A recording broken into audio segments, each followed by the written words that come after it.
Thank you for teaching me how to treat people and to know who is a good neighbor. So rest in peace until we meet again, my dad. A few other comments, and then Wayne will take over. Decency, respect, reliability, honor, dignity, respect. These are all qualities of my father, not only held in high esteem, but practiced every day during his time on this earth. He was a disciplined man, but he could never resist the opportunity to have a laugh with friends and loved ones. Given half the chance.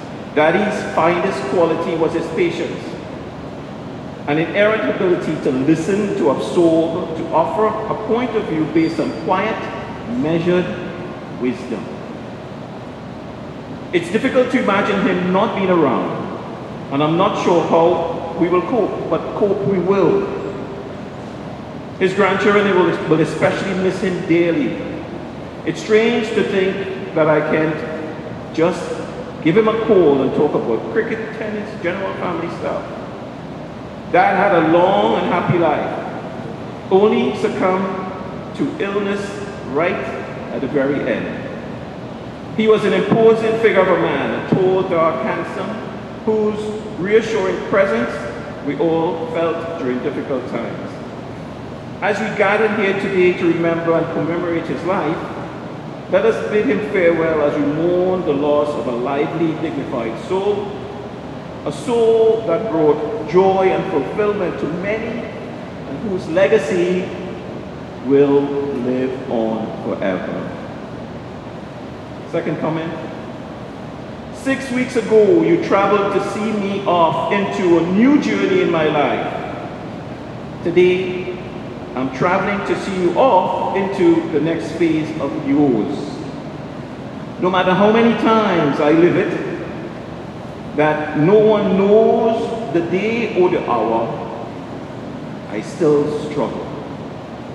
In my mind, I had a narrative about David's living to the 90s.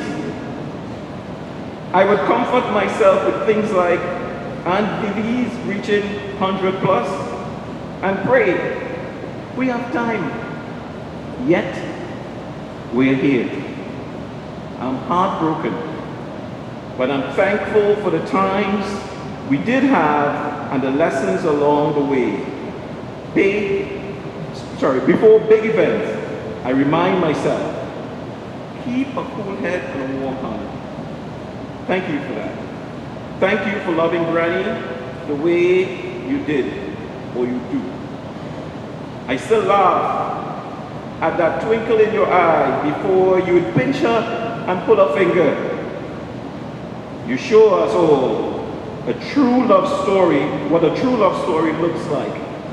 60 plus years, or better or worse, sickness or health, tough times or wealth, love never fails. You live love as a verb.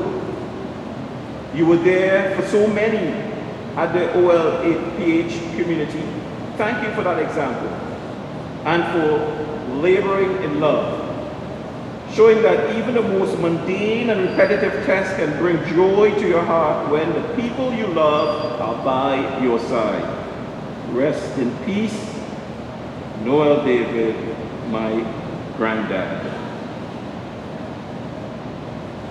Uncle Noel, a brilliant second father figure and role model to me and Josh. Love you all the time. I remember the first time seeing Dad shed a tear. It was his brother Leo going home. It was then I realized that my father carried his emotions internally. It was also then he started hugging me more on my visits home. Dad loved us all in his unconditional, unique, special way. But his love for Mommy was very visible. They were like two lovebirds playing with each other. One time Mommy said, "Noel, stop pinching me now." and in return would say, "Who else you want me to pinch, darling?" Another time he would lay his head on her lap while she was plucking ingrown hairs from his face. The love that twinkled in his eyes looking up at her was priceless. My thought is that he was the finest gentleman I ever knew, as well as a role model of a leadership of love.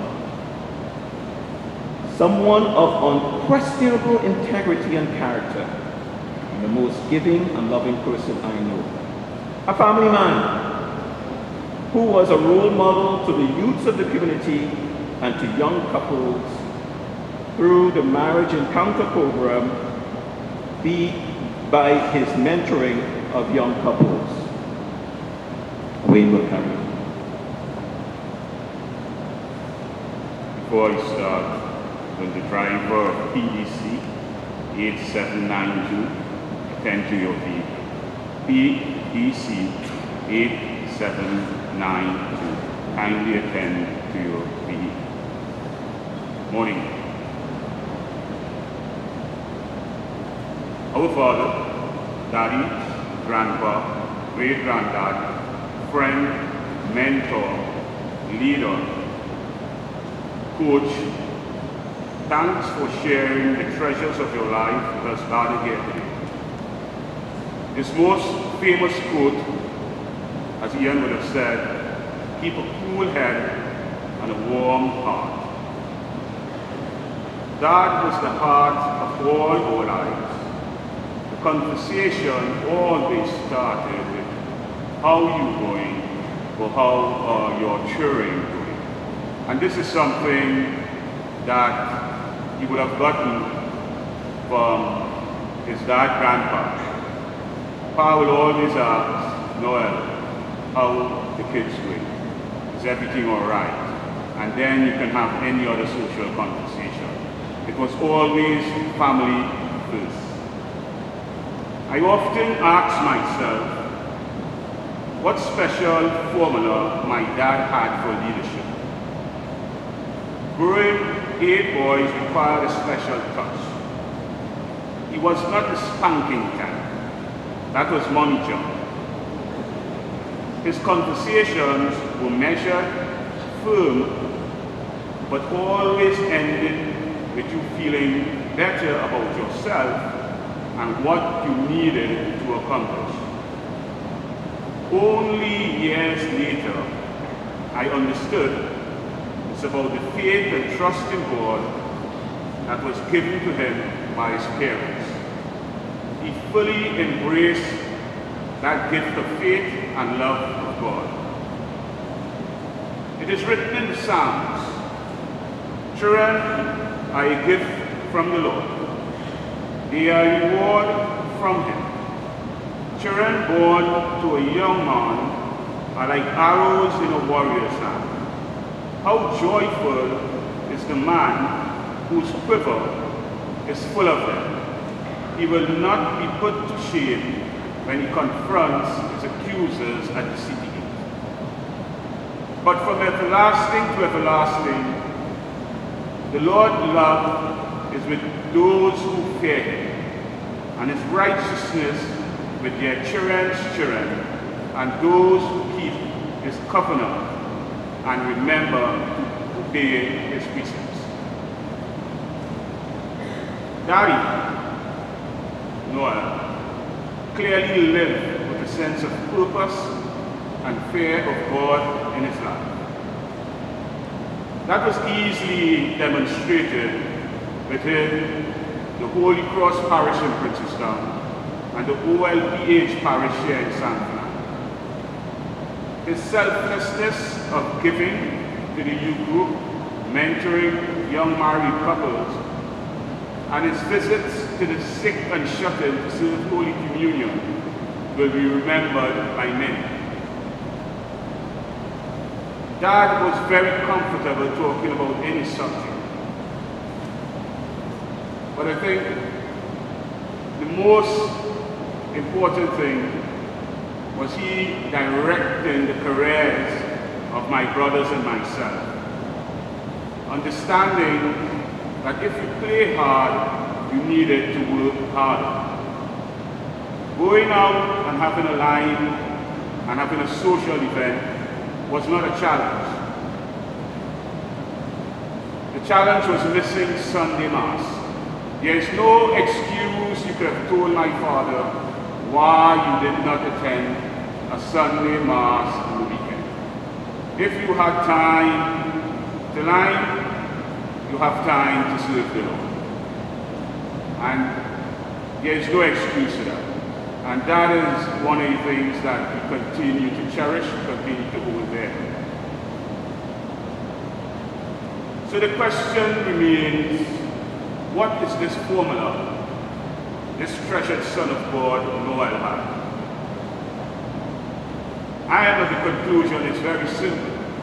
It's right in front of all of us. It's the love.